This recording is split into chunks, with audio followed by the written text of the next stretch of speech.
Well guys, here I am reviewing a $700 chair, $699 actually, a price of which you should not buy this Blacklyte Kraken Pro Grey gaming chair. Stay tuned though, because the video doesn't quite end here. The chair is actually always on discount. $700 is just a sticker price because they want to basically let you know that they have a very expensive headrest. So this thing, which is fully magnetic, costs $70 on the website, and it's very good. It's very good feeling, very ergonomic, and again magnetic. So they are basically doing this as a marketing tactic to make you feel the value, I suppose. And this chair can be bought right now for $599 or $600, or if you get the plain black option, you can actually get it for lower because MSRP price is just slightly lower, but the real price is around $540. So that's the cheapest option, which means this is a high-end gaming chair.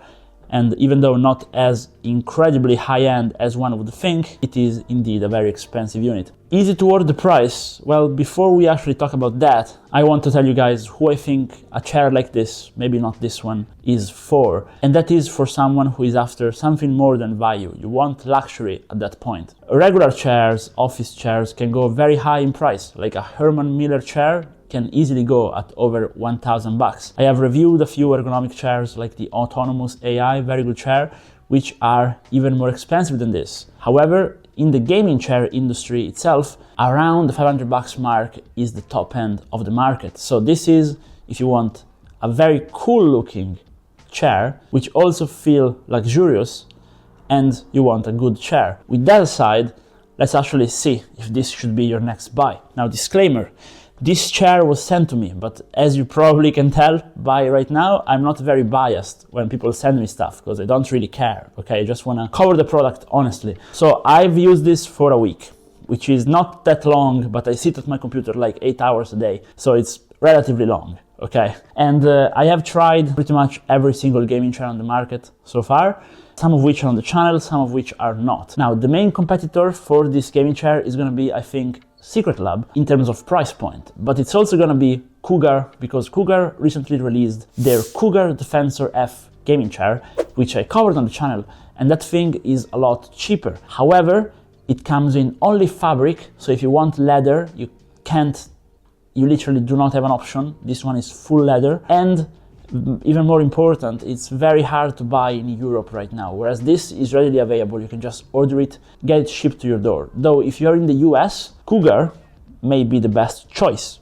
If you want a non-leather chair, this is, again, quite a bit more luxurious. Now, Secret Lab, I'm not a fan of. I'm gonna be honest. I bought quite a few of their chairs, and I honestly regret buying every single one of them. I think they are the most overhyped brand out there, and I think it's mostly due to the name, and also because when they came out, they did a lot new in terms of design, and the chairs look very nice, but this one is like on a different planet in terms of comfort, okay? Like this thing is amazing. And it's also good for big people. Now, you always look at me on camera. By the way, if the camera angle is a bit weird, it's because I was trying to show you guys the whole chair, but I am around 180 centimeters tall and around 80 kilos, so I'm not that small, and I appreciate having a little bit of a larger chair. This one is rated for up to 130 kilos, which means it's solid, especially because some of the features this thing has require it to be solid, because it has the 4D armrests, which nowadays are pretty much standard in every high-end chair, so you can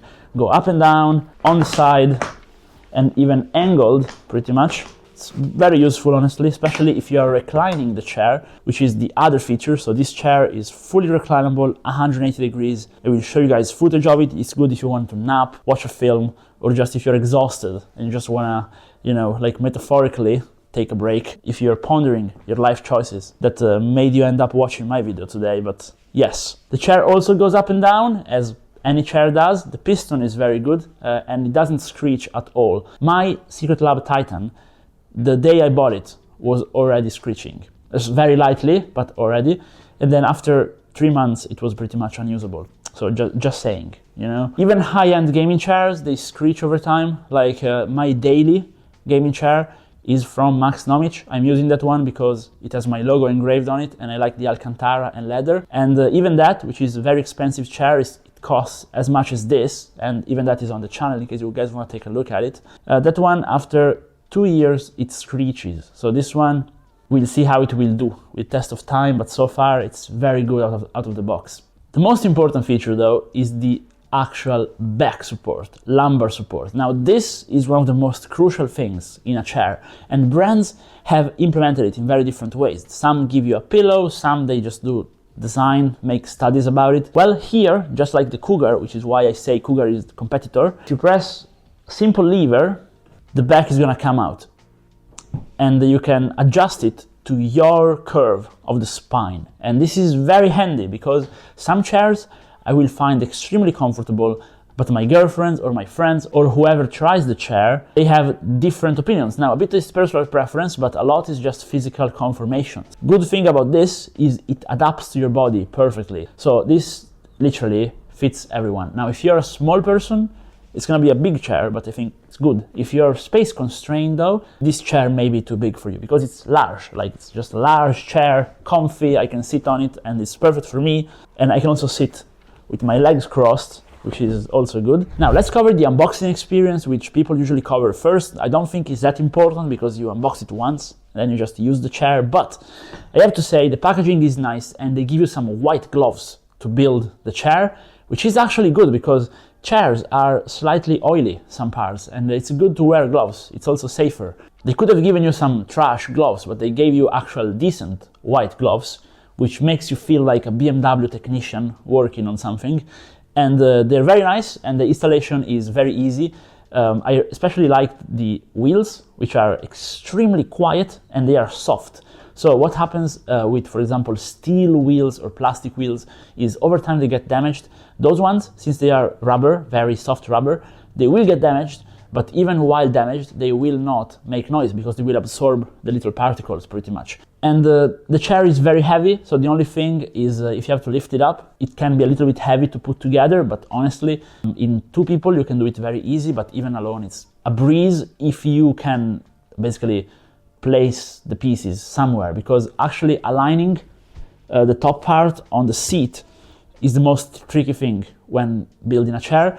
And here they give you 2 guides, so it's slightly easier than other chairs. But again, being a heavy chair takes a bit of time, but nothing too difficult. They give you also a lot of spare screws in the box, which it may look like such a minor thing, but sometimes you damage a screw or something doesn't work and you have the replacement, and I think it's very important. So this is also a big plus. It took me around 30 minutes to get it all done, but again, I built probably, I don't know, 50 chairs in my life, so I'm not sure it's a good metric, but I think even if you are very unskilled, it's gonna take you at most 1 hour from the moment you wanna unbox it to getting the chair like fully done. So it's quick and easy, you can do it yourself, no big deal. Since we have pretty much finished with the specs, the unboxing experience, etc., we can talk about the material and my impression of it, because I think this is very subjective. So I personally think this is the best leather I've tried so far. This feels like a luxury car interior. This is nice. And me personally, I would pay the extra money for this chair if I wanted a leather chair. And I also find very important that the lumbar support, which is a big part of the seat in the back, is not leather. Because if you are gaming in the summer, the places where you sweat is gonna be your back.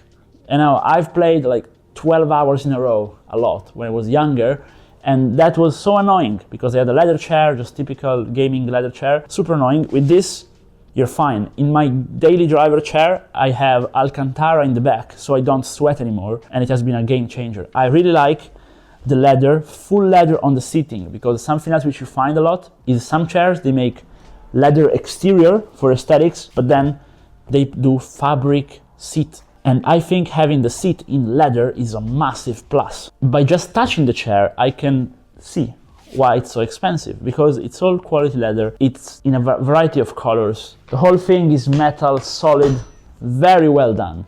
This lives up to the price. Whether you should buy or not, a $600 gaming chair is a whole different topic, which I tried to cover at the beginning a little bit. But if you want to buy one, and if you want a leather option, I think there is nothing quite like this. So you should go ahead and buy it. If you're after value for money, this is not it. There are better options. But if you want high-end stuff where you are wasting some money because you want something premium, Blacklyte guys, you've done a good job. Yes, the Kraken Pro is a very good chair, and I think you guys are gonna go far if you keep the quality up. Please don't compromise on the quality and maybe offer a few extra color combinations, because with leather this good, I think you guys can do a lot. And now I'm talking back to you guys, the actual audience, and I want to ask you guys what you guys think. Do you think it's ridiculous to pay this price for a gaming chair? And if you don't think it's ridiculous, would you buy a chair like this? Let me know down below, and see you guys in another one. Bye bye.